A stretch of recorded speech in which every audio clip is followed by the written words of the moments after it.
G'day guys, CZ here. Just wanted to show you this beer. This is what I affectionately called CZ's Bitter. I put it in the, well anyway, just you guys might be aware, one of the last videos I said I basically harvested yeast from the Pinched Pony experiment. So that was the beer that I fermented using yeast that was cultivated from one bottle of Prancing Pony's award-winning India Red Ale. So the beer that I fermented, the Pinched Pony, I then harvested some jars of the trub or trube and the yeast, and then I used one of those jars and I put it in this beer here, which is CZ's Bitter. So that was just a Cooper's Brewer IPA, and some extra light dry malt extract, some hops, and a brew enhancer too. And it's clearing up quite nicely. You can't see it that well on camera, unfortunately, but it's definitely clear. I can see it in front of me, but for whatever reason it's not coming up on the camera that well. Anyway, I just wanted to share this beer with you because it's a nice tasting beer, but it did actually come with a few hiccups. I'm going to take a sip, hold on. Now, there's no issue with brewing beer at fermented, there's no issue with fermenting beer at higher temperatures necessarily. It depends on the yeast. It depends on any off flavours that the yeast you have may impart into the beer. So it's not an exact science in some ways, but at the end of the day you need to take into consideration the yeast that you're using. Now, I don't advocate hugely high temperatures really with any particular type of yeast, but I know from my experience US-05 is very forgiving, even if you're over 20, even 24 degrees, and even a little bit higher. I'll be completely honest, in my personal experience, has not introduced any off flavours. There is an interesting, I guess, something that I came into contact with. Obviously US-05, I'm on my 19th batch now of reusing that. I'm doing a really nice Bohemian Pilsner behind me here. But with this particular beer using the reused yeast from the Pinched Pony experiment, there were a couple of days where the temperature got fairly high. Now, I wasn't that worried, but when I tasted this beer out of the keg, it was a lot more cloudy than this. Oh my gosh, it was very cloudy, and it's taken a fair bit of time to get it clear. But one of the things with this beer that I discovered is that the yeast, the ale yeast that was used to ferment the award-winning Prancing Pony India Red Ale, one of the things I discovered is that with that particular yeast, it's not as forgiving as US-05 when it comes to off flavours. Now, I need to clarify, when I say off flavours, this doesn't necessarily have off flavours. There's no like full-on estery, there's no banana, there's no clove, there's no sort of bubblegum sort of stuff going on there. But the thing that I did discover is that the yeast, the beer itself tasted very yeasty when I poured it from the keg. So this particular ale yeast, next time I use it in a beer, I'm going to deliberately only have it at like 19-20 degrees for the whole fermentation, and I'll control that with my temperature controller that I've got. I don't have a temperature controller that's in a fridge, but I've just got it on a heat mat, so it kind of like toggles it on and off when it's getting into the temperature range that you've actually set on the device, which plugs into the wall socket. So yeah, so this has definitely a yeasty taste to it. I was a bit disappointed because it was the only beer I had on tap, and I don't buy a lot of beer from the store anymore because I make my own. But when I was tasting it, I thought it was a bit disappointing because I wanted a really nice session beer I can, you know, really enjoy. This is 5.6, so it's almost 6%. You know, and I thought, well, that's a real buzzkill. But a couple of days later, sitting in the, you know, the keg in the fridge, it all started to settle out, and then it became cleaner and cleaner and cleaner. So that's another thing I've discovered with this Pinched Pony yeast, is that you definitely need a controlled temperature for this particular style. A lot of yeast, you know, yeasts out there are very, very different. You can't do a blanket statement, over every single yeast, because they're all cultured to survive and procreate and to eat and do what they need to do in your fermentation vessel differently. They're all very, very different.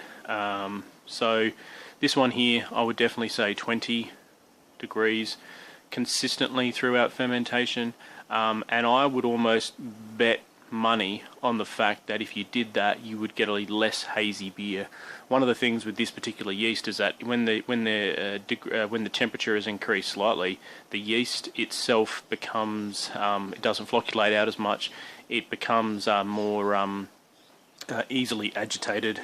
And it creates a cloudy beer, which isn't necessarily bad. But on the off chance that you brew a beer like this, you've got that yeast, you've got a couple of days where it accidentally goes increased temperatures, you're going to get a cloudier beer, and you're going to get the beer tasting quite yeasty to start with. So hence why I love USF5 so much. I love it. But anyway, this is a good beer. It used Fortnight hops. I think it had Amarillo. I'm not exactly sure.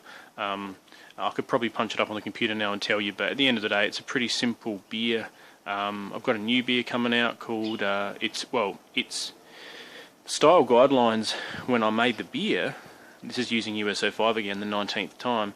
I punched it in this little U-Butte data sheet, spreadsheet, recipe builder that my mate Taz Sparks sent me. And basically you can go down the side and go through all the different styles, and it will tell you what range your beer or your recipe is actually in. I think there's 1, 2, 3, 4, I think there's 5 or 6 little guidelines which indicate where you are in the style. Every single one of those guidelines was green, which is it comes up as green and then good. And the beer came up as a Bohemian Pilsner. How cool is that? So didn't want to make a Bohemian Pilsner, but it's telling me that it's hitting all the right marks. That's the one that's in the fermenter now.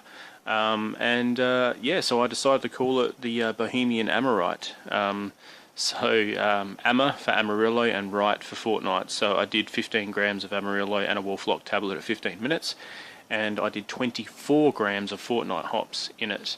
The boil was 5 litres, only had 500 grams of light drum on extract, and Brew Enhancer 2 was added along with the kit after the boil had finished.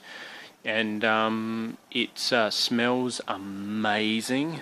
I've deliberately dialed down the temperature to 20 degrees consistently throughout fermentation, and it smells just gorgeous. And yeah, it's if you know what, I didn't set out to make a Bohemian Pilsner, but if it ticks the style guidelines, then how cool is that? It's just another layer of fun, I suppose, that you can add to it. But this beer here is tasting good, and yeah. Anyway, this is just a quick update. I hope you guys are doing well. Yeah. If you like this, subscribe. Do all the stuff you want to do. All the support really helps. But guys, if you are looking for a forum out there that you want to join, please check out the 17 Brew Crew. It's an absolutely fantastic website. It's a fantastic forum. It's just a nice place to connect with other like-minded people, and you're not, everyone's treated equal. We've got all grainers there. We've got partial mash, the mini mash crew. We got the extract. We got straight extract recipes and brewers. We've got pre-hopped people that like to pimp out kits like I do myself. I love doing that. Come along and have some fun. Join the family. It's a fantastic place.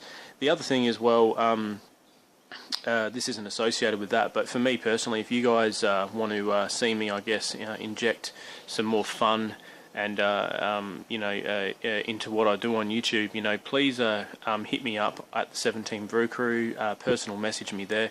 I'd love to work with you. I do labels, logos for your wine, beer, mead. I've done some labels recently for someone, and it was a lot of fun. And the money that I get from that, which isn't a lot, but when I do, it goes into my brewing. I buy hops. I do collaborative beers with my friends, and I cannot support myself financially to do that, to sustain this hobby. I kind of rely on the minimal income that I get from my little little small, I guess, business on the side by doing the labels. I do have a Facebook kind of website slash, social media thing going at the moment, but I haven't put the link out there for everyone yet, because I want to kind of have a look at the Facebook way of things and see if I've got it up to scratch before I start telling people about the link. But when that's up, I'll let you guys know. Anyway, guys, I hope you enjoyed this. And 17, enjoy brewing. You can brew your own way, have fun, join a great community like 17 Brew Crew. We'd love to see you there. And yeah, 17. Oh, twisted my arm. 17. Cheers, guys. See ya. G'day, guys. Please like, subscribe, and share if you like. And yeah, stay easy.